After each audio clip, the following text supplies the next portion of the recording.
What's going on, guys? Taters from TeamSlopyTaters here, giving you guys a deck profile of my new Fire King deck.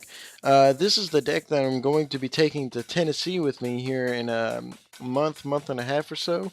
I'm going to take it to Tennessee, the Madison Regional, and my decision to play Fire Kings was solely based on the fact that I played them when they came out before they were even released, and I loved the deck, and then I dropped it, and then uh, my friend brought it back up to me and was like, hey, why don't you play this? And I was like, alright. And so I started doing research, and it seems they've been topping a few regionals, so I was like, I'll give it a shot. I like it. I've always enjoyed the deck and how it plays, and how I've been able to have so much fun with the deck. Like, the deck, it gives me a lot to think about, and I enjoy playing it. So those are my main reasons for playing the deck. Other than that, we'll just go ahead and jump right into the deck profile and explain a few choices to you guys. We'll start off with 2 Blaster Dragon Ruler of Infernos, 3 Fire King High Avatar Garunix, 3 Yaksha, 3 Barong, double Fire Dog, double Fencing Fire Ferret, say that 5 times fast, Brotherhood of the Fire Fist Bear, double Tenki, triple Onsluaght, triple Circle, 1 Rekindling, double Lance, and triple MST, 1 Dark Hole, and 1 Book of Moon. In the trap lineup, we have double Mirror Force, Solemn Warning, Bottomless Trap Hole, Compulsary Evacuation Device, Torrential Trap Stun, and Call the Haunted. In the extra deck, I'm only playing 13 cards in the extra deck as of right now, because the last 3 can really be whatever you want. This is just what I feel your main lineup should be, and that's 1 Brotherhood of the Fire Fist Tiger King, 1 Lavalval Chain, Dire Wolf, Cowboy, Abyss Dweller, Black Ship of Corn, double Maestroke. Double Maestroke is important. He's probably the main guy you're gonna be going into in your extra deck, and it's mostly against Evil Swarms in dire situations. And he's just a really good card to have in your extra deck. And two's almost necessary. I really recommend it. 1 Pappy, 1 Gymnite Pearl, 1 39 Utopia, and 1 Crazy Box. I'll go ahead and run through the side deck with you guys. This is just what I'm working with right now. This has all like been changing daily almost. So I got double Gozen, triple Iron Wall, double Skill Drain, triple DNA Surgery, 1 Dust Tornado, 1 Needle Sealing, double Kaiku, and a Grand Mole. A thing I'll go ahead and say about Skill Drain is Skill Drain has been in and out of the main deck a few times, mostly with these 2 trap slots, which is Trap Stun and Call the Haunted. I've been switching in and out between 2 Trap Stun and Call the Haunted, 2 Skill Drains, Skill Drain and Call the Haunted, and really just what I'm most comfortable with right now is the 1 Trap Stun, 1 Call the Haunted. Depending on what I'm seeing from the meta after the ban list, I'm going to debate putting skill drains back in the main. But I'll go ahead and run through a few choices with you guys. I decided to play 2 Blaster as more or less just an out to Ophion in that first game, and an out to any other problem cards. He's a really good reoccurring giant beat stick also, which is the big plus for him. You know, other than that, he usually just kind of sits in your hand a lot of times until the situation where it arises where you can use him. A lot of times I just find myself making plays just to get him into the graveyard. Like, if there's a problem card on the field that's not too problematic, I'll just go ahead and throw Blaster for his effect with like a dead Ferret or a dead Fire Dog or Bear. Really anything. It gets a lot of dead Garunixes out of your hand too, that you can make plays with off of Circle of the Fire Kings. So Blaster's a good card to play in the deck. I don't play 3 because the Clog's at 3, and you'll rarely ever see yourself summoning him unless you're in a situation where you need a monster or you're going for game. Other than that, he's just used to blow up cards. Triple Garunix. Now, I've been messing around with playing just 2 Garunix or 2 Garunix and a Sacred Phoenix of Nethys. Ultimately, I'm going with 3 Garunix for now. The thing I do not like about Nethys is I don't know. He seems really clumsy. He's a really clumsy card to me. Um, he baits out a lot of back row, honestly, just because he's gonna blow up all the back row anyway. Other than that, though, he's just not a better choice than Garunix, honestly, and that's why I like playing 3 Garunix instead of 2 and 1. 3 Yaksha, 3 Barong. Ultimately, you need them in a Fire King deck. You have very limited Fire King archetype, choices. So 3 Yaksha, 3 Barong, I feel it's necessary. If you're not playing 3, I guess you're not playing Fire Kings, because Fire King decks play 3 and 3.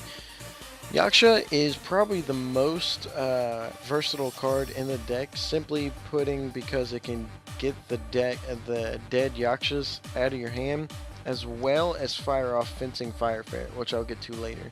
Barong, it's your typical searcher. Rarely do you ever get his effect off unless you have a Circle of the Fire Kings or an Onsluaght, or they clumsily just, Torrential or Mirror Force.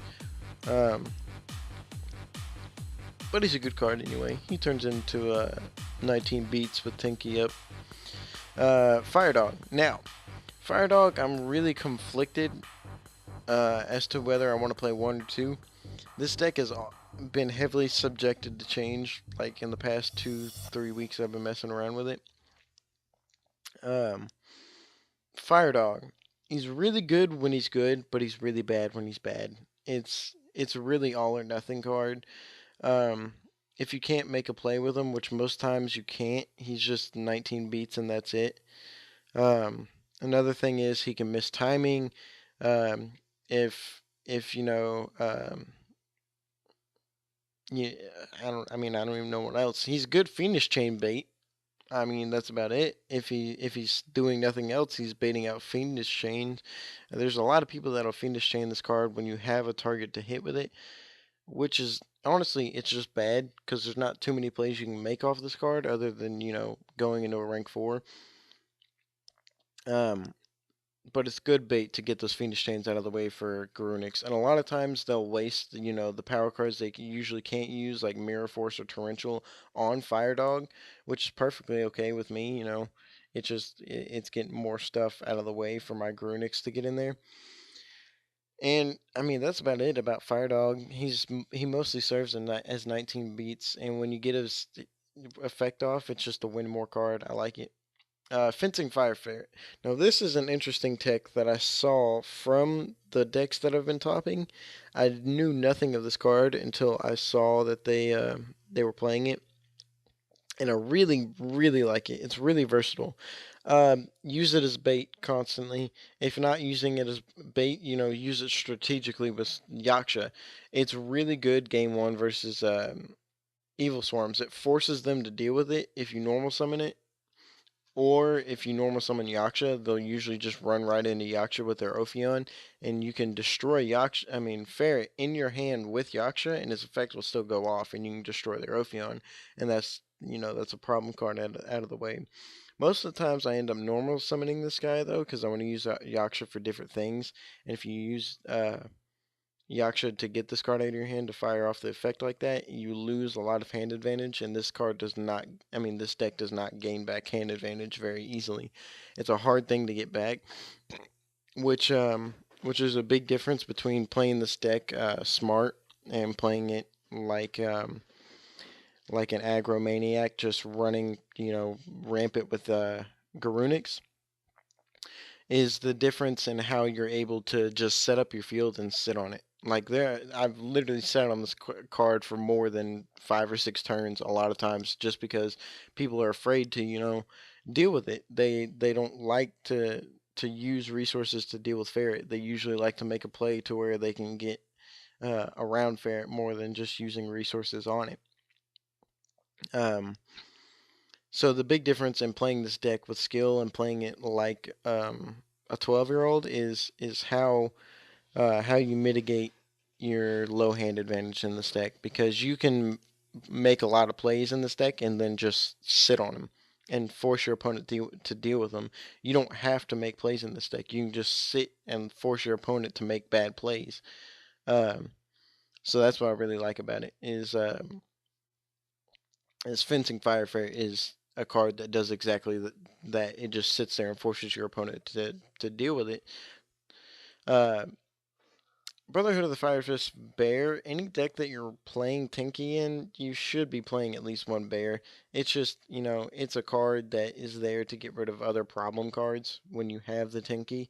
Um, and he he's decent beats, and if he gets in there for 16 and you still have a Tenki in deck, it's a +1. Go for it. Double Tenki, it's fantastic. Always search out Bear first in the Evil Swarm matchup. Always search it out first. And probably Barong is your next best target. I don't usually like to search Yaksha with Tenki unless I have a play to make off of it. So Tenki's great. It gives all your Fire King level 4 monsters a boost plus Bear. Bear gets 1700 beats, and then your Fire Kings turn to 1900 beats. Triple Onslaught. Onslaught's interesting. Um, it's kind of the card that ties this entire deck together. Because most people will just, go blindly Onslaught into Garunix. But really, Onslaught gets you tutors every card in your deck besides Blaster onto the field. And it destroys it during the end phase. During the game 1 matchup against Evil Swarms, if you have the Onslaught but you do not have the Fencing Fire Ferret, you can Onslaught into Fencing Fire Ferret, and it'll be destroyed during the end phase, and you can destroy their Ophion. It's easy as that.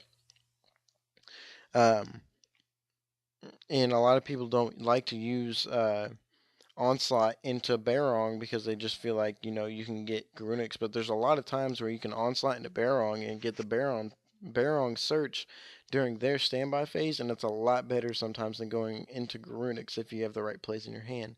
So this is a very versatile card, and if used correctly, it's very dangerous in this deck, not just because of Garunix.